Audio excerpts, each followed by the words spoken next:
নমস্কার, আপনাদেরকে আজকে একটি এমন উপায়ের কথা বলবো যেটা করলে 110% মা লক্ষ্মীর কৃপাদৃষ্টি পাবেন এবং আপনাদের জীবনে ধনবৃদ্ধি হবে।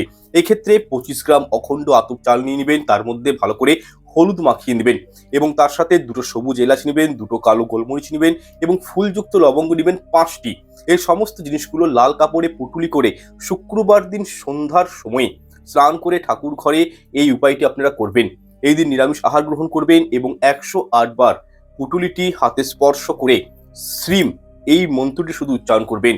তারপর পুটুলিটি মা লক্ষ্মীর চরণে 21 দিনের জন্য রেখে দিবেন এবং প্রতিদিন ধূপ প্রদীপ দেখাবেন পুটুলির মধ্যে এবং শ্রীম মন্ত্রটি 108 বার করে প্রত্যেক দিন জপ করবেন। 21 দিন পর মা লক্ষ্মীকে প্রণাম করে পুটুলিটি ক্যাশ বাক্সতে বা যেখানে আপনি ক্যাশ রাখেন, গহনাগাটি রাখেন, অর্নামেন্টস রাখেন সেখানে রেখে দিন। আপনারা এই উপায়টি করে দেখুন, আপনার ঘর থেকে ক্যাশ কখনো খালি হবে না, টাকা যেখান থেকেই হোক আসবে।